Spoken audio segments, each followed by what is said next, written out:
बिस्मिल्लाहिर्रहमानिर्रहीम। तमाम देखने और सुनने वालों को अस्सलाम वालेकुम। आप देख रहे हैं YouTube channel doctor Umair VN expert.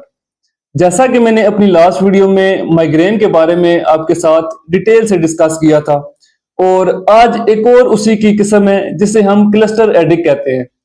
और ज्यादातर यही देखने को मिलता है कि क्लस्टर हेडेक और माइग्रेन को इन दोनों को आपस में मिक्स कर रहे होते हैं, या फिर सही से इन दोनों में डिफ्रेंशिएट नहीं कर सकते और इन दोनों को डायग्नोज नहीं कर सकते कि कौन सा क्लस्टर हेडेक है और कौन सा माइग्रेन है।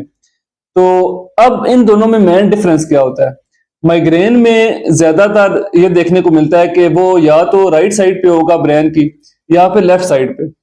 और दूसरा, इसमें एक ओरा होता है, यानी माइग्रेन होने से पहले हमें पता चल जाता है कि अभी माइग्रेन शुरू होने वाला है। अब क्लस्टर हेडेक में मेन डिफरेंस क्या है कि हम इसे डिफरेंशिएट कर सकें, तो इसमें हमारी आंख इन्वॉल्व होती है, यानी या तो राइट आई या फिर लेफ्ट आई इसमें इन्वॉल्व होगी। और दूसरा ये कि आंख में शदीद तरह का दर्द होगा, या फिर सर की सामने वाली साइड पे इस तरह से दर्द होता है कि हमें लगता है कि कोई चुभन हो रही है या फिर कोई गर्म सुई चुभो रहा है। और हमारी कई केसेस में ऐसे होता है कि आंख सूज भी जाती है। फिर हमारी जिस साइड पे आंख के दर्द हो रहा है उस साइड से नाक भी बहना शुरू हो जाता है, यानी नाक की या राइट साइड पे या फिर लेफ्ट साइड से बहना शुरू हो जाता है।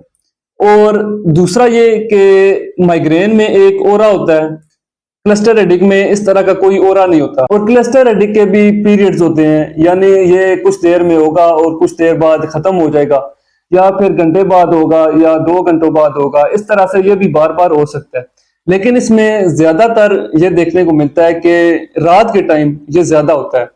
और इसकी वजह यही है कि हम स्लीप पैटर्न हमारा सही से मैनेज नहीं कर सकते, कि प्रॉपर हमारी नींद नहीं होती 7 से 9 घंटे, या फिर 2-3 घंटे नींद करते हैं फिर हम जाग जाते हैं, इंसोम्निया जिसे कहते हैं, यानी स्लीपिंग डिस्टरबेंस जो हमारा एक होता है उसकी वजह से ये ज्यादा होता है।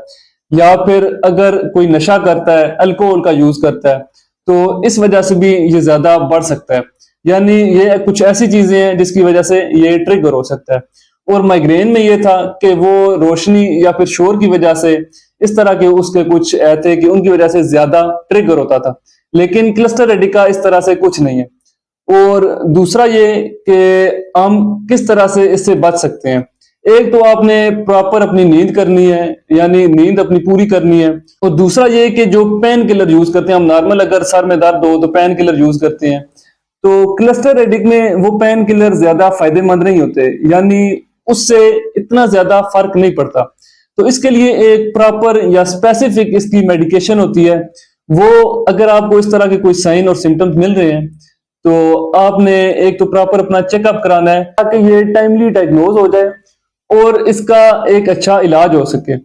और दूसरा, दवाइयों का हम इसलिए नहीं बताते मेडिसिन का ज्यादातर, क्योंकि अक्सर लोग इसका मिस यूज कर रहे होते हैं।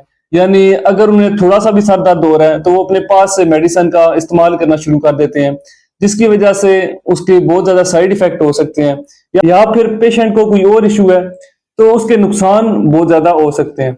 उम्मीद है आपको आज की वीडियो पसंद आई होगी। अगर वीडियो पसंद आई है तो मेरे यूट्यूब चैनल को सब्सक्राइब करें, लाइक करें और अपने दोस्तों के साथ शेयर करें, ताकि अगर किसी और को इस तरह की बीमारी है तो वो इससे रिलेटेड एक अच्छी और रेलिवेंट इंफॉर्मेशन ले सके।